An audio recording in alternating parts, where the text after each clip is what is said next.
There's something in your life right now that you have been thinking about, maybe for the last couple of months, maybe for the last couple of years, possibly even the last couple of decades. It's something that you've always thought that you should do, but you haven't chosen to act on it. Maybe because you think that it would be embarrassing or challenging, maybe because you had no idea how it fit into everything else that you were trying to accomplish. But there's something that comes up for you over and over again, and you never do it. That is the thing that if you start now and you do it, will unlock everything else for you. Becoming a household name is my longest and dearest dream. And though I haven't always known exactly how I wanted to make my mark on the world, I have always had grand dreams. From being an astronaut to running for president of the United States of America. So when I found my passion to write the next great American novel, I began chasing that dream with my inborn zeal. Over the years, people have told me I'll burn out working too much, give up when I realize it's a game for the lucky, or quit when I see the 1,000th rejection. But somehow, I'm still going. And it dawned on me, whether you're a current or future reader of mine, or whether you're something entirely else, I owe it to you and to me to document this journey. I'm not a guru or an expert, but a simple enthusiast. If you have a passion for becoming a household name, or you've just always wanted to know what makes us dreamers tick, this podcast is for you. Thanks for listening. I know this because it's happened to me. I'm in the middle of it and I'm experiencing all of the fear, the whole range of emotions. Everything inside of me is buzzing because this is such a scary thing. So I want to tell you a little bit of a story, and I'm going to intentionally keep some of the details vague. I apologize for that, but it's part of my thing, which is in itself embarrassing. When people have like secrets, it usually doesn't go as well as they think it will. You have these clever ideas. This particular idea that I've had has been a part of my life for decades. And I've always thought it would be really funny to do this. I've always thought of different ways that I could do it. And so I remember all the way back to my teenage years, I first had this idea. And one time, just as a joke, I put on the whole trappings of the idea and I started doing it. And I got people rolling in laughter. It was really fun for me. There was one particular guy I'll never forget. His name is Patrick. He's still a friend of mine. His birthday is April 20th, and so I call him every year and wish him a happy 420. It's either fate or just coincidence, but he does love smoking the doobs. He got really annoyed. So you've got all these people who are laughing, and you've got this one guy who's just really, really annoyed. Like, stop doing this. And I realized then that it had some power, because a lot of these things that we do, the big ideas, they are polarizing. Polarizing ideas tend to capture the attention of larger groups. Some people are like, what an idiot. And they'll leave comments on social media in this day and age when social media is how we start so many of our ideas. Hey, you're an idiot. You're just trying to get views. Okay. Is that a big problem? You're not trying to get views. You post on social media so nobody will watch your crap. Of course I'm trying to get views. Of course I'm trying to get attention. Attention is the most valuable currency known to humanity right now. If you can get people paying attention to you, you can do a whole lot. And so this idea, I knew, had the potential to get a lot of attention. But it's scary. It's scary because it's one of those things that I still don't understand how it leads back to my core, my central passion. So I kept putting it off. I kept saying, well, it doesn't help me sell any more of my own novels. It doesn't help me reach more readers for the work that I'm writing. And unquestionably, writing is the thing. Unquestionably, my books are what I'm here on this earth to do.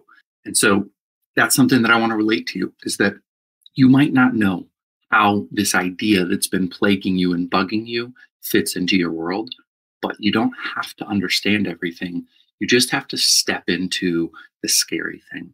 So that's probably the first main feature of the idea, is that it scares you.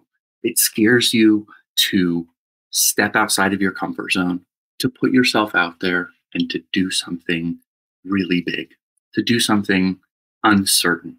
It comes to mind that I am naturally a person who likes to have adventures.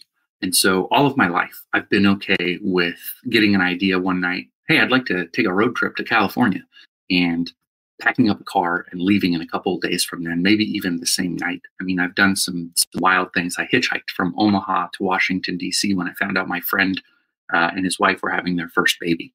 I conceived of the idea to do it, and before I knew it, I was standing out on Interstate 80 with a sign that said "Escaped Monkey," headed for Washington, D.C. I was right by the exit for that #1 zoo at that time in the world. Well, in the United States, not the world. China's got some crazy stuff. And the College World Series. We've got those. But anyways, Escape Monkey headed to Washington, D.C. And I didn't realize, this is just an aside, I didn't realize for a little while that I was on the westbound side of the interstate. So people were honking and laughing and smiling, and they probably all were thinking, that moron is going to take a long time to Washington, D.C. if he goes west, because he'll have to go all the way across the globe. Well, I figured out what was going on, got that fixed, and got on the right side of the interstate. And not too long after that, a man driving just a sedan stopped and picked me up. He had a dolphin ornament hanging from his rearview mirror, and he got me about 60 miles down the road. It was fun. I eventually got where I was going. It's a great story. I wrote about it in a novel called Kidnapping George Clooney, where I appropriated a ton of the details into a fictionalized story. I never wanted to write the memoir because I grew up in the church. I'm getting off topic here, but it all fits, I think. I never wanted to write a memoir about that because I grew up in the church, and there were a whole bunch of people who would do these things. You know, Blue Like Jazz or Under the Overpass was another book. And they would take their life experiences and then write a memoir about them and sell a bunch of books, and everybody would be like, "Oh, isn't Jesus great?" And I just kind of thought, like, that's not how I want to roll. I want to take this idea and explore it at what I consider to be a deeper level. And that's why I know I'm here to write fiction, because for me, memoirs are fantastic. And I've read some amazing essays. You would want to check out like Joanna Beard. She wrote Boys of My Youth. Great series of essays. She talks about the death of her dog in one that's so amazing. They play a game called Maserati. I'll never forget the images and the effect on me when I read about that. And that essay came to mind over and over and over again when I was struggling with the loss of my good friend, Chewy, cat I had for 15 years and loved dearly. I consider him my best friend. I thought about that essay. And so essays have a ton of power. But I also thought about Train Dreams during that time. And that is a short novella by Dennis Johnson, fictionalized story of a man who loses his wife and daughter in a terrible forest fire and lives out his life searching for purpose. I was profoundly moved by that book when I first read it, and I continued to come back to it over and over again. Can't tell you how meaningful it was to me through the hardship with Chewy. And even when I lost my grandfather about a year earlier, stories are powerful. I'm here on this earth to write stories. I say all of this because I have really extremely clear clarity on what I'm here to do. But I also have this big idea that I've had for a while. It has nothing to do with writing stories, and it's potential to get a lot of attention coming my way. I don't even know how to direct the attention, to tell you the truth. I guess I can sort of nod to the fact that this thing, I don't even get credit for it. I'm able to do it, and nobody knows I exist. Nobody knows I'm me. Nobody knows this thing is something I've done. And anonymity is critical to it. So I have to keep it separate from me. And at some point, I am relying on God, the universe, whatever it is, to help me understand how to connect the two paths so that I can merge them and leverage both of them together. But the truth is, and this is poignant for you, you have this idea, and perhaps you're in the same situation I am. You don't know how to connect your ideas. And so you've always thought, I'm not going to waste my time doing something else. I've done this a million times before. It never works out. I've listened to all of the top business influencers. Maybe you haven't, maybe that's just me. And they all say, you know what? The people who fail in life are the people who abandon ideas and start over with a new one. The shiny object syndrome. You think, oh, I've got this great idea. I'm going to chase it. And when it doesn't immediately yield fruits, you throw that in and you're like, I have a new idea. And you chase that. And it happens over and over again. You never get traction.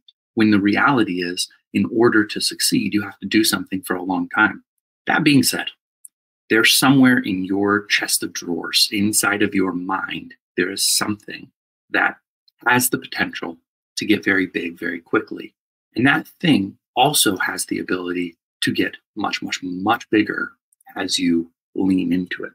What people don't talk about as much is these influencers that you hear from. They failed at about 40 things before they found the thing that was really great. And a lot of them have then turned back around and aimed what they found at the things they failed at and created success. The one that's coming to mind, and he's a guy who says this all the time about the shiny object syndrome, is Alex Hormozy. He really was super talented at selling stuff. And so he created a business called Gym Launch. And through that business, he was able to make a lot of money, more money than most of us will ever dream of having in our lifetime. But it was a hassle. It was difficult, and it didn't express his full potential. Then he had this other idea, and this is a long time. I'm compressing things, but he had this other idea for something called acquisitions.com, where he helps other people scale their business.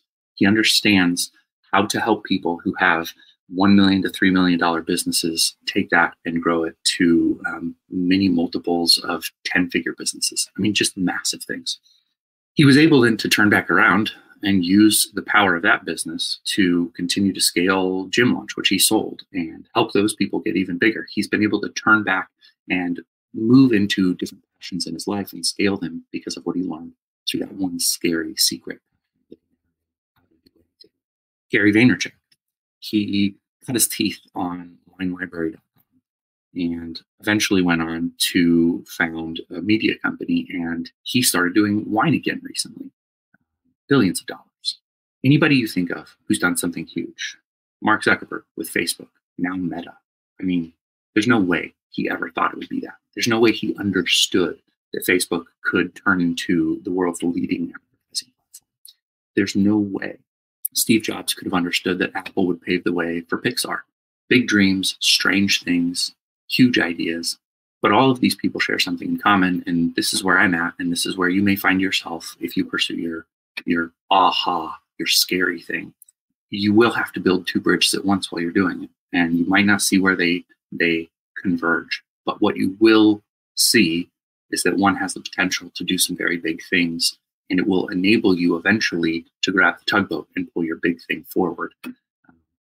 The other thing is you never quit on the main dream. So the main dream remains the main dream. But if you have something else that you realize has that potential, something you've been wrestling with, thinking about for a long time, that's the thing you need to go in on and do right now. Start.